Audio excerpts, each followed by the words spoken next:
hecho nos dice que la isquemia se puede presentar por lo que nos dice la oclusión de las arterias coronarias, y estas pueden ser de origen trombótico, que se produce tras la rotura de una placa de ateroma vulnerable, que esto fisiopatológicamente se lo conoce como el fenómeno de placa, que más en breves instancias se lo voy a explicar en fisiopatología.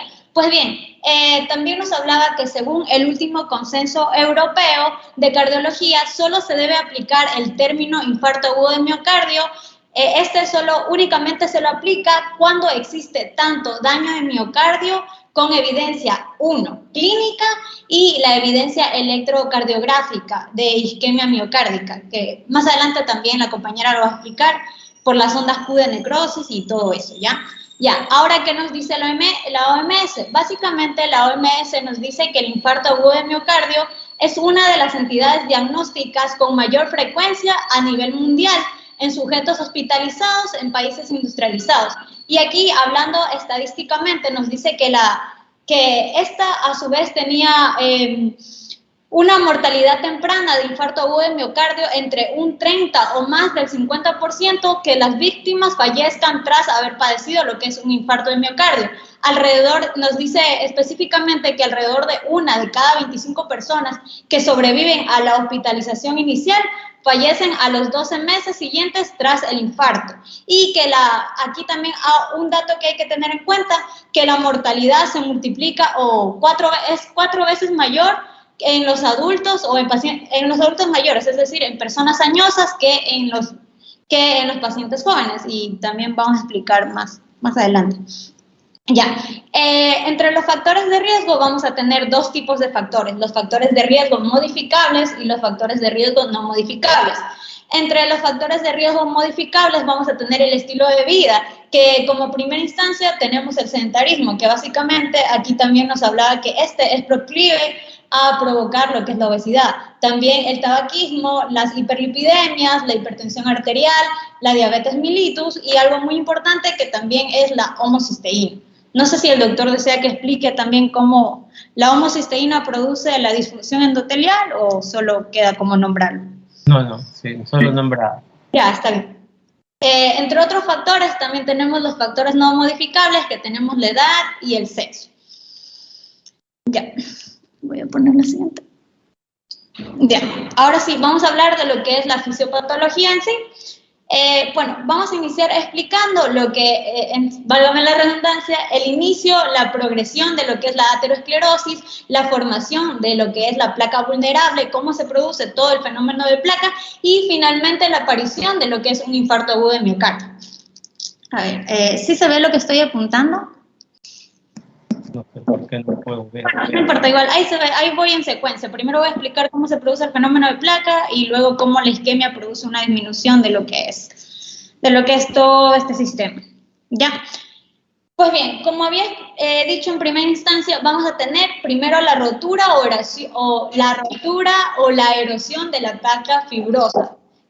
Aquí vamos a tener lo que es la agregación de lípidos, células inflamatorias, radicales libres, como producen todo proceso, y la actividad de lo que es ya todo el proceso de coagulación, la adhesión y la agregación plaquetaria, y al final lo que es la formación del trombo oclusivo. Entonces, para resumir, cuando se produce cuando se rompe la placa de su núcleo, salen a la circulación sanguínea. A la circulación una serie de sustancias proinflamatorias, tales como el colesterol, los monocitos, en sí también el colágeno, y la liberación de ciertas sustancias vasoactivas, tales como es el tromboxano A2, que como sabemos, este tiene un efecto muy importante porque es un vasoconstrictor primordial. Entonces todo esto nos decía que va a precipitar a la agregación plaquetaria, y en sí esta agregación plaquetaria va a producir también el vasoespasmo en el segmento donde está ocurriendo el fenómeno de placa, y así por lo tanto se produzca lo que es el tapón o el trombo, que va a ocluir la luz de la arteria, ya sea de forma total o parcial. Entonces, ¿cómo todo esto va a afectar al corazón?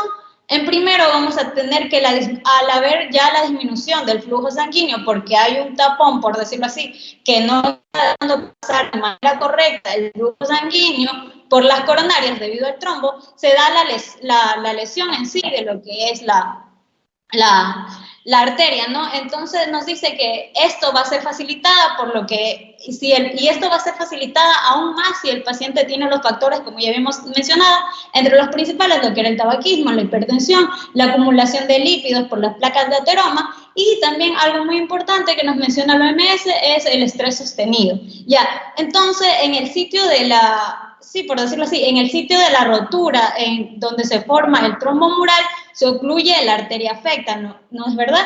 Entonces aquí se va a dar el depósito de las plaquetas en el sitio de la rotura. Y ya habíamos explicado que aquí se forma el tromboxano, o sea, se libera lo que es el tromboxano 2, las sustancias vasoactivas, más plaquetas, y aquí finalmente, aquí hay una resistencia a la fibrinolisis. Entonces es aquí donde la cascada de coagulación es activada al quedar expuesta, aquí en este caso queda expuesto el factor hístico en las células endoteliales lesionadas en el sitio de la placa rota. Entonces al final de todo este proceso, al final de todo este proceso, la arteria afectada queda ocluida por un trombo que contiene lo que ya habíamos dicho, el trombo queda contenido por lo que es los agregados plaquetarios y en sí también los cordones de fibrina. Entonces, tenemos ya el trombo oclusivo y la placa en la arteria coronaria está bloqueando el flujo sanguíneo. Entonces, podemos decir que el oxígeno de este segmento del corazón no está llegando o no está proporcionando de forma adecuada. Entonces, como sabemos, ¿esto a qué va a conducir? Conduce a isquemia. La isquemia va a conducir a necrosis. Entonces, la necrosis también depende de... La necrosis es muy importante porque esta va a determinar el territorio, ya sea un gran territorio, un poco territorio, y también depende de lo que es el tapón en sí, qué rama obstruyó, la rama coronaria derecha, izquierda, que ya vamos a explicar. Entonces, sí. No, tú estás proyectando porque no puedo ver tu... ¿Sí? Estás proyectando. A mí me sale que sí, no sé si le siga saliendo. Todos están viendo, yo soy el único que no veo. No sé. A mí me sale que sí está proyectando. Sí se ve, doctor, yo sí veo. Ya. Pues algo pasó que no veo. Haz algo, Kerly, para poder ver. Puedes volver a proyectar, a ver si sale. A ver, hazme el favor. ¿Cómo? O sea, tienes que dejar de compartir y volver a compartir a ver si a mí me sale. Ya.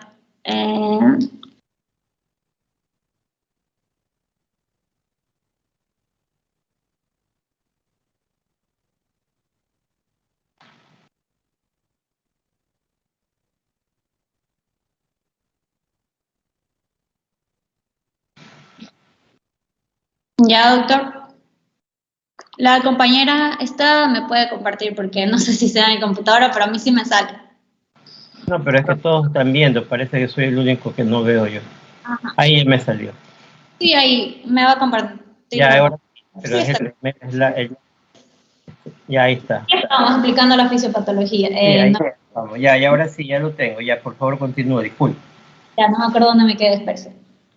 Me quedé donde se forma, en sí, se forma el trombo oclusivo, ¿verdad? Entonces la placa en la arteria coronaria está bloqueando lo que es el flujo sanguíneo y en sí la oxigenación de ese segmento del corazón no va a ser adecuada o no está llegando de manera correcta. Entonces, ¿esto a qué nos conduce? Nos conduce a isquemia. Y la isquemia, el siguiente paso es la necrosis. Y la necrosis también precipita a que se extienda el infarto de gran territorio, de pequeño territorio, que vamos a explicar en breves momentos, que esto, como había explicado, depende del tipo de rama de la arteria coronaria que afecta, ya sea izquierda o derecha, que ya vamos a explicar. Entonces, si se tapa una arteria coronaria importante, ocurre lo que es la disminución del volumen de eyección y con ella alteración del ritmo cardíaco y como consecuencia la disminución de la contractilidad cardíaca y con ella también se va a dar lo que es la insuficiencia cardíaca. Siguiente, por favor.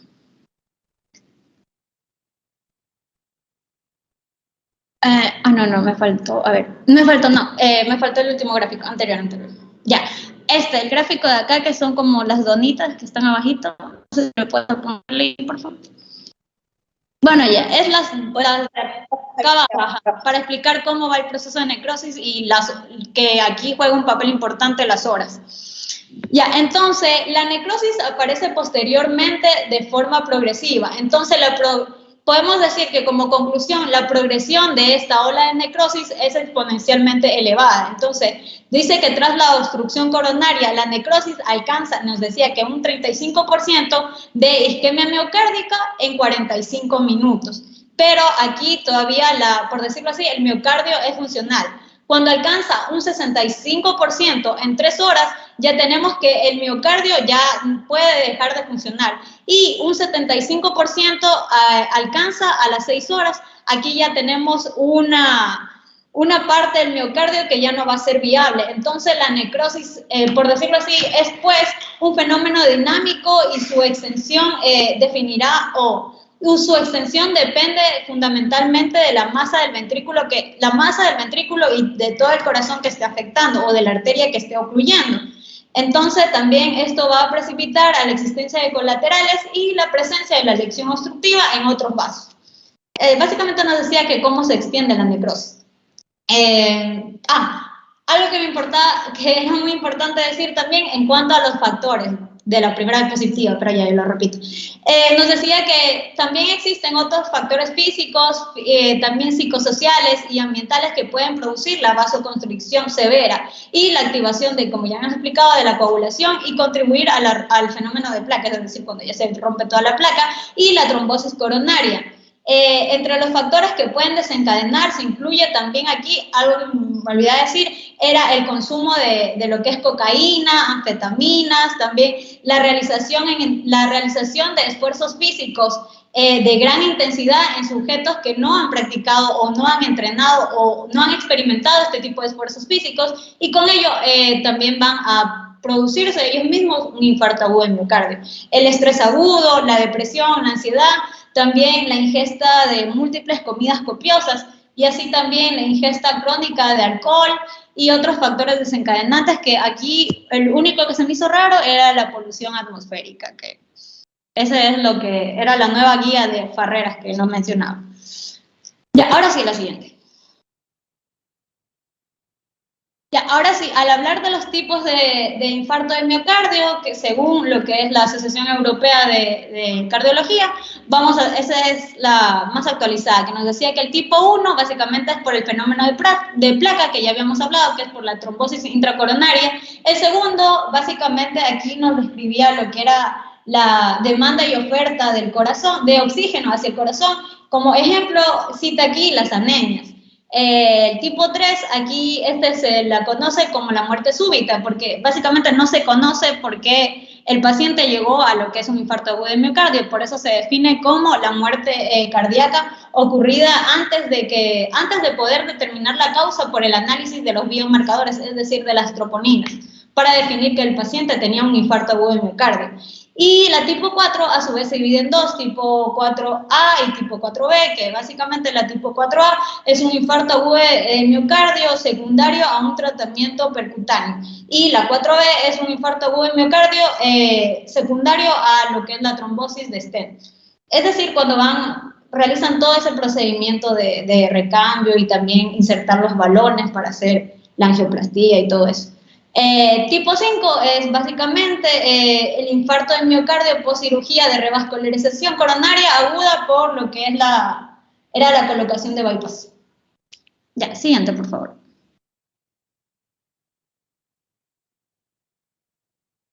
Ya, ahora sí, vamos a tener que ya, esta era la primera clasificación. La segunda clasificación la va a dar el electrocardiograma, como ya sabemos. Tenemos una clasificación que es el infarto agudo de miocardio con elevación del ST y el infarto agudo de miocardio sin elevación de ST. Entonces, el infarto agudo de miocardio con elevación de ST ocurre como consecuencia, como ya habíamos explicado, de la obstrucción. La palabra clave es que el infarto agudo de miocardio con elevación de ST ocluye totalmente, como podemos observar en la imagen, no sé si se puede ver aquí, ya, ocluye casi totalmente lo que es la luz de la arteria, mientras que el infarto agudo de miocardio sin elevación de ST, la palabra clave es que esta puede ocurrir de manera parcial o ocluye la mitad de lo que es la luz de la arteria.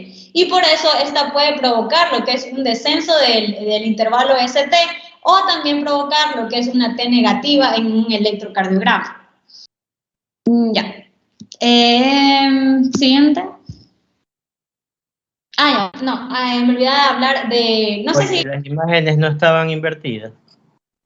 ¿Cuál? Porque dice con elevación de ST con obstrucción parcial. Obstrucción completa es el concepto. Completa, sí. Y sin elevación del ST, parcial. Parcial. Ya, pero aquí en la imagen yo veo que la obstrucción con elevación del ST, la obstrucción aquí entiendo que es la parte amarilla. Sí, no, sí está invertida la imagen. Ya, Sí. por eso te digo si no está invertida, y aquí veo que hay inversión. Sí, porque cuando pasa el tiempo, también si ya se produce necrosis, se produce una onda Q de necrosis, o se las conoce como onda Q de recuerdo de un infarto agudo del miocardio. La onda Q implica necrosis. Continúa entonces, ya entonces aclarando que está invertida la imagen. Sí, está bien la aclaración, sí, ni yo me fijé, pero está bien, sí, eso es. Entonces, para entender un poco de lo que es, no sé si desea que también se explique lo que es el árbol coronario o simplemente lo que es la clínica de por qué nos afecta más que se tape la arteria coronaria izquierda que la derecha. ¿Te explico eso? Tú eres Sí. la expositora, te lo dejo a tu criterio. Ya, yo lo explico, ya. Entonces, como sabemos, el árbol coronario se va a dividir en dos, lo que es la coronaria izquierda y la coronaria derecha. De su vez, de la coronaria izquierda, por anatomía sabemos que aquí nace la arteria circunfleja y lo que es la descendente anterior. Entonces, la arteria circunfleja va a irrigar la cara lateral, mientras que la arteria descendente anterior, válgame la redundancia, esa va a irrigar lo que es la cara anterior. Ya, ahora, de la arteria, del tronco coronario derecho va a surgir la coronaria derecha, que tiene forma de ser, y esta va a irrigar lo que es la... Entonces, como un ejercicio mental, podemos decir que si se localiza una placa en el trombo coronario izquierdo y se rompe dicha placa, al romper se produce lo que es la hemostasia y van las plaquetas y la formación de trombos. Es decir, que aquí se van a tapar por completo lo que es el tronco de la coronaria izquierda. ¿Qué ocurre? Entonces, ¿dónde va a estar? Este es un infarto de gran territorio. ¿Por qué? Porque como sabemos, el árbol coronario izquierdo va a tener dos arterias importantes, como dijimos, la arteria circunfleja, que irriga la cara lateral, y la arteria descendente anterior, que irriga la cara anterior. Entonces vamos a tener infarto de dos caras, cara lateral y cara anterior. Mientras que ocurre todo lo contrario si se llega a infartar solo la coronaria derecha, porque aquí solo se infartaría lo que es la cara inferior. Es por eso la importancia clínica de tener en cuenta cómo se puede extender lo que es la necrosis. Ya, entonces, como podemos decir, a ver, ¿qué más puedo explicar? No sé, de las derivadas, eso va a explicar la compañera. Ya, ahora sí, siguiente. No, esa es esa. El daño de la... No, la siguiente, no. Ahí estaba, ya me faltaba eso. Ya, ahora sí, debemos saber también que el grado de daño del miocardio depende de varios factores. Como ya dijimos, uno, el territorio de riego del vaso que está afecto. Es decir, a mayor diámetro que tiene la arteria afecta, mayor será el territorio comprometido. También la oclusión, ya dijimos, si es una oclusión total o si es una oclusión parcial.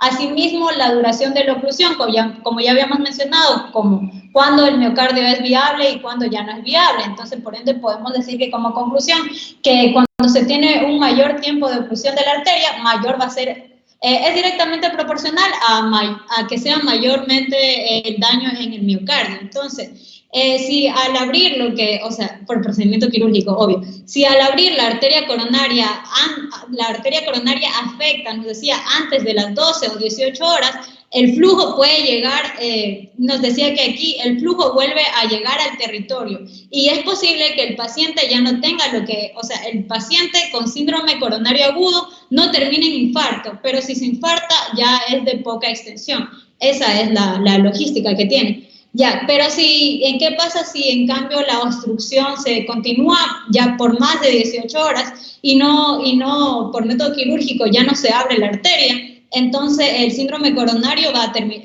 o sea, el infarto miocardio va a terminar en necrosis.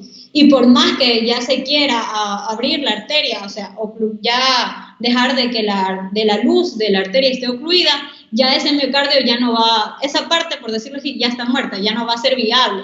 Ya, entonces aquí también viene un término cardiológico que dice, si abrimos la arteria cuando estamos a tiempo de 6 a 10 horas, el segmento de miocardio ya no llega a infartarse, pero se va a recuperar de una forma muy lenta y progresiva, que a esta condición se la conoce como miocardio o corazón hibernado, es decir, que se está tomando su tiempo para recuperarse, y porque no llegó a la necrosis. Ya, otro de los factores también nos decía que es la cantidad de sangre que aportan los vasos colaterales. Por eso es importante siempre tener en cuenta que un infarto agudo de miocardio es más peligroso en jóvenes que en añosos, pero ustedes se preguntan por qué. La razón es porque la placa de los pacientes jóvenes aún no se puede calcificar, mientras que en los pacientes añosos sí se puede calcificar, y si se rompe esta placa, o sea, la placa en los pacientes jóvenes, esta está llena de lípidos y estos pacientes no hacen colaterales, como es el caso de los pacientes añosos. También depende de la demanda de oxígeno por parte del miocardio. Ahora sí, la siguiente, por favor. La siguiente. Ya, esa es. Entonces vamos a hablar de las manifestaciones clínicas también. El paciente nos va a referir que siente un dolor de tipo colapsante, opresivo, de mucha intensidad y que semiológicamente lo conocemos, que este se va a ubicar en la área de la corbata de Weichselbach, que se la conoce como la área retroesternal, o debajo de la mama, que sería el dolor precordial. Debemos saber que entre las características de este dolor, nos decía que este dolor como su manifestación clínica es que el dolor dura mayor a 30 minutos, y también los pacientes nos refieren que este dolor se puede irradiar al hombro, al brazo izquierdo, al cuello, a la sien, a la mandíbula, incluso hasta la muñeca. Sí, el dolor es tan intenso que el paciente no puede ni acostarse porque siente obviamente mucho dolor, y con ello aumenta el retorno venoso, también aumenta el volumen en las cavidades ventriculares y aumenta lo que es el trabajo del corazón. Algo muy importante, cómo en la clínica nosotros diferenciamos una angina de pecho, o sea, cómo diferenciamos a un paciente que está cursando por una angina de pecho a un paciente que está cursando por un infarto agudo de miocardio. Bueno, la respuesta es simple, porque el dolor de angina de pecho siempre va a calmar con lo que son los fármacos vasodilatadores coronarios, como es la nitroglicerina. Mientras que si un paciente está cursando con infarto agudo de miocardio, no va a responder a lo que es los vasodilatadores coronarios, como es la nitroglicerina. Más bien el paciente va a sentir alivio cuando utiliza morfina. Esa es la diferencia. Entre otras de las manifestaciones clínicas vamos a tener la diaforesis, que el paciente nos va a referir que está sudando frío o tiene una sudoración que le provoca frío. También otras causas vegetativas como náuseas y vómitos, va a sentir mucha debilidad, mucha angustia, y asimismo la pérdida con ello va a conllevar también a la pérdida de la conciencia repentina y también a los estados confusionales.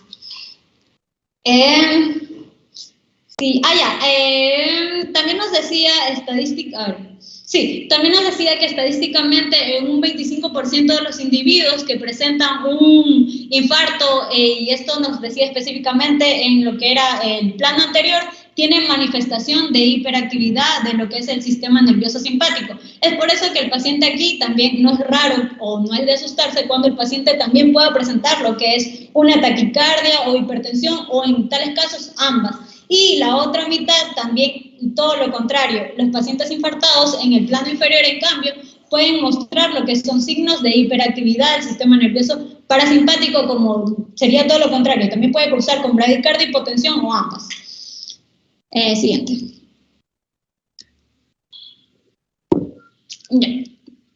Ahora sí vamos a hablar de lo que la escala que más se utiliza es la escala de Killall-Kimball. Básicamente nos dice que esta escala depende de lo que es el compromiso hemodinámico que deja el infarto en cada paciente, ¿ya? Entonces, si tenemos una escala de Kimball tipo 1, el paciente llega infartado, pero no demuestra sintomatología o está asintomático. Entonces, podemos asegurar que la arteria comprometida es de poco diámetro y la mortalidad está entre un 5%. Ya, perdón. Si tenemos una escala de Kimball tipo 2, aquí tenemos... A ver, dice clase funcional 1, ausencia de datos de congestión pulmonar. ¿Cuáles son los signos de congestión pulmonar? La disnea, la taquiarritmia.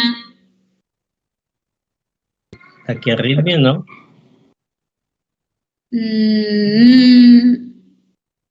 Pero bueno, taquicárdico sí. Sí está con taquicardia el paciente con congestión pulmonar. Sí, tienes razón. Disnea también. ¿Qué más? Y la fiebre que puede experimentar, o sea, sabía que eran esos tres, no sé si podría agregar otro. Esos son los que... Congestión pulmonar, niña.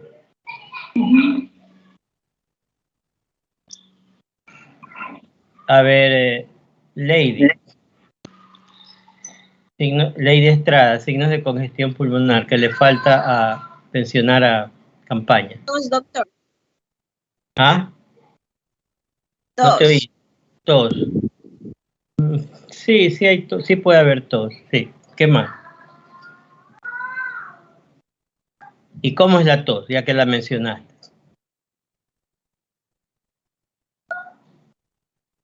¿Con expectoración o sin expectoración? ¿Cómo es la expectoración? Expectoración. No te oigo. Con expectoración. ¿Y cómo es la expectoración? Espumosa. La tos puede ser un signo de la tos cardíaca, puede ser un síntoma de insuficiencia cardíaca. Entonces puede haber, si hay congestión pulmonar, significa que hay insuficiencia cardíaca derecha. Y lo que vas a escuchar son los estertores crepitantes, bilaterales, estertores crepitantes bilaterales, como signo de congestión pulmonar y de insuficiencia cardíaca. Y esa es la congestión pulmonar principal. ¿Cuáles fueron los síntomas y signos que mencionaste, Campaña? Taquicardia dijiste, algo más dijiste. Disnea dijiste. Campaña. No se me abrió el micrófono, sí, y lo que es también, a ver, disnea, la taquiarritmia, también podría ser cianosis en todo caso. No, la congestión pulmonar está dada principalmente por los estertores crepitantes en las bases pulmonares. Y que están en la clase funcional 2. Sumado a un tercer ruido cardíaco. El tercer ruido cardíaco viene a ser el S3, ¿no? Sí, que sería este ruido, se caracteriza por ser el ruido en galope. El ritmo de galope. Ya, Ajá. Lía, continúa. Ya, bueno, ya, entonces el doctor ya explicó el tipo Killer y Kimball 2, entonces podemos razonar que seguramente aquí la arteria comprometida ya empieza a tener un mayor diámetro. Entonces la mortalidad es de un 10%, pero ¿qué pasa cuando tenemos un Killer y Kimball 3? Aquí ya se nos presenta lo que es un edema agudo de pulmón, entonces la arteria comprometida aún tiene un mayor diámetro. Podemos decir que puede ser la descendente anterior o quizá la coronaria derecha. Entonces aquí ya tenemos una mortalidad entre un 45 y 50%. Si tenemos un Killer y Kimball tipo 4, aquí el paciente ya tiene shock cardiogénico. Entonces aquí el paciente nos va a llegar, por citarlo como ejemplo, nos va a llegar hipotenso y o sea, es muy común que el paciente pueda fallecer a la hora de infartarse. ¿Por qué? Porque la arteria se taponó en su totalidad. Entonces puede ser la rama izquierda, como habíamos explicado, que si se tapa la rama izquierda, el paciente tiene pocas probabilidades de vida, porque esa tiene como irrigación a la descendente anterior y a la circunfleja. Por eso, si tenemos una escala de Killer y Kimball tipo 4, ya la mortalidad va a ser en un 90%. Ya, la siguiente, por favor. Ya, ahora sí vamos a para hacer las características clínicas de cómo diferenciar un infarto agudo de miocardio en pacientes jóvenes y en pacientes ancianos. Tenemos primero que tomar en cuenta la presentación clínica. El paciente joven va a tener síntomas atípicos, mientras que el adulto mayor, es decir, mayor a 75 años, va a tener lo que es los síncopes, arritmias, el ardor de pecho y las características, también vamos a tomar en cuenta las características del infarto. En pacientes jóvenes es muy frecuente que experimenten lo que es un infarto agudo de miocardio con elevación del ST y el infarto también sea de mayor tamaño, mientras que en pacientes añosos la frecuencia de infarto agudo de miocardio es igual que con elevación de ST y sin elevación de ST, pero aquí no existen lo que es las colaterales. No son colaterales. Entre las complicaciones de un paciente joven, puede hacer lo que es muy frecuente que no es tan frecuente que se presente lo que es el shock cardiogénico, ¿sí? Y también como el paciente es joven y tiene todo su sistema, por decirlo así, normal y que puede responder ante esto, es muy poco común que se produzca la rotura de la pared libre, es decir, el fenómeno de placa. Pero en pacientes ancianos sí es muy común que se pueda dar entonces aquí lo que es la incidencia del shock cardiogénico y la rotura de la pared libre. Y aquí se conoce como esta entidad clínica como muerte en disociación electromecánica. Ya, siguiente. No se cambia. Ya, ahí sí. Y finalmente tenemos las complicaciones que pueden aparecer tras un infarto agudo de miocardio, de la insuficiencia cardíaca congestiva. Ya habíamos explicado que cuando se deteriora lo que es el flujo el flujo sanguíneo, empieza a decaer todos los mecanismos de compensación. También el paciente puede experimentar como complicación una angina de reinfarto de miocardio, un infarto de miocardio de ventrículo derecho, arritmias, pericarditis, trombosis o incluso lo que es una expansión aneurismática. Y siguiente.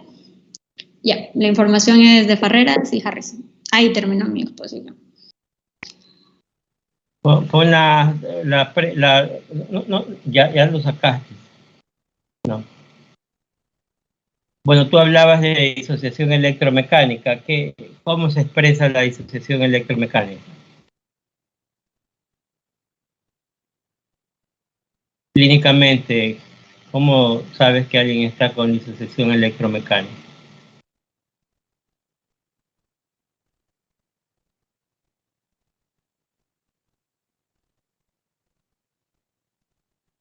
Campaña.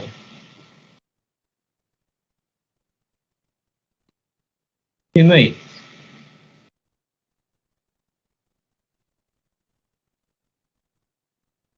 Campaña.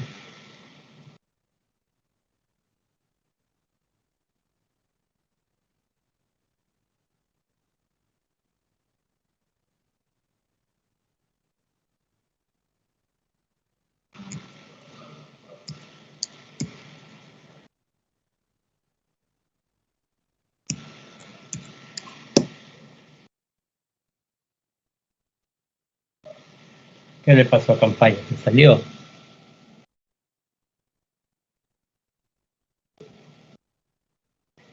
A ver, Arias. ¿Estás allí? Arias. O sea, sería una actividad eléctrica que no tiene pulso, un paciente sin pulso. ¿Quién contestó? Felipe González, doctor. A ver, González. Por eso, entonces, el paciente está en paro cardíaco, en otras palabras, ¿o no?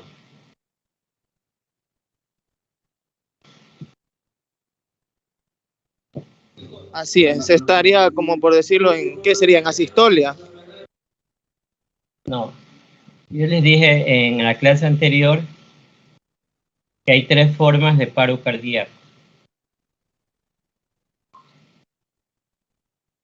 Que clínicamente el paciente está en paro cardíaco. La una es la asistolia.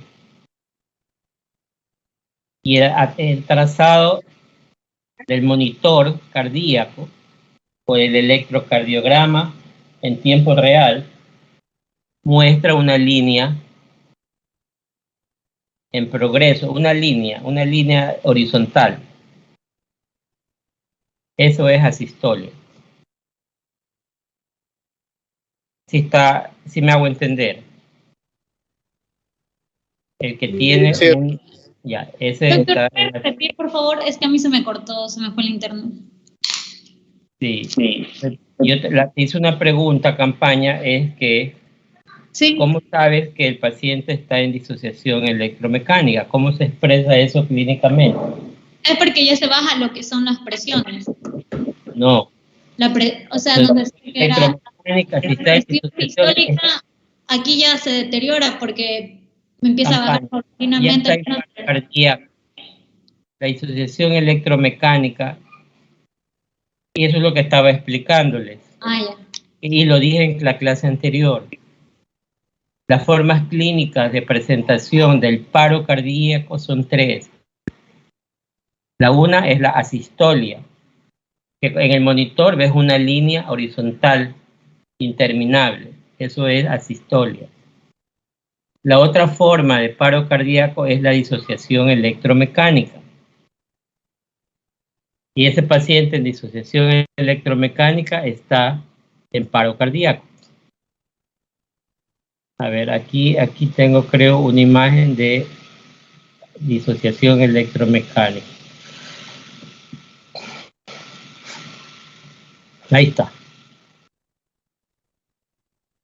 ¿La están viendo?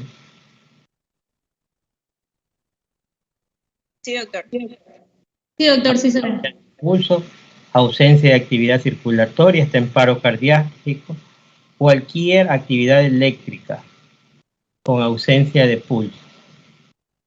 Se expresa que el paciente está en paro cardíaco y entonces el trazado del monitor es este. Pueden ser ondas incluso más pronunciadas, pero no generan pulso, no generan latidos. Y la tercera forma de paro cardíaco ya la dije también. ¿Cuál es la tercera campaña? Diastólica, doctor. ¿Ah? Diastólica. ¿Qué diastólica? ¿Qué es eso? Así. Lesión ventricular. ¿Qué es eso de diastólica? Diastólica es Algo así que cuando ingresé. No, son 3 formas de Fibrilación paro ventricular. cardíaco. ¿Ah? Eso, escuché que alguien... Fibrilación ventricular. La fibrilación ventricular. Cuando el paciente está en fibrilación ventricular, está en paro cardíaco. Entonces, por eso le pones el monitor y ves que está fibrilando el ventrículo. ¿Cuál es el trazado de la fibrilación ventricular? Creo que ya lo mostramos en la clase anterior. Vamos a ver. Como en espiga. ¿Ah? Dientes de cierre. Como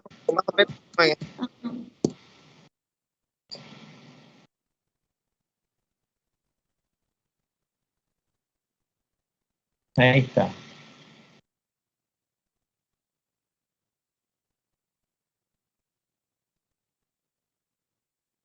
Una fibrilación ventricular. Está fibrilando. Y aquí mismo está. Ahí está el electrocardiograma de un paciente que está fibrilando. ¿Sí lo estás viendo? Sí, doctor. Y a ese paciente está en paro cardíaco. Es decir, no le percibes pulso. Solo es un movimiento irregular del músculo cardíaco. Y es la segunda vez que lo digo y no saben contestar. ¿Qué pasa? No parece que no atienden. No sé. Bueno, ya terminaste de exponer. Sí, doctor. Ya. ¿Hay algún otro expositor para ahora? Doctor, la compañera va de estar de guardia, yo sigo después de ella. Ya, entonces, ¿quién queda para la clase del sábado? Continúa con paro cardíaco, ¿no? Con infarto agudo sin elevación del ST, le toca a ella, ¿no? Sí. ¿Qué apellido es? No, ella le toca el tratamiento a la compañera del infarto. Sí, y a Vane le toca lo que es el sin elevación. A ver, dame los dos apellidos de infarto. Abad, Arias y Solís. Abad es la que está de guardia hoy día. Sí, ella está de guardia. Pero Arias sí está ahorita. Sí, de actuarial de proyecto. No, ya queda para el martes. Listo, doctor. Ya, entonces, si no hay ninguna pregunta, nos veríamos el día martes. Doctor, bueno, Doctor, no se olvide mi asistencia, es que yo tengo la computadora dañada, entonces cada vez que inicio, que la prendo, se me apaga.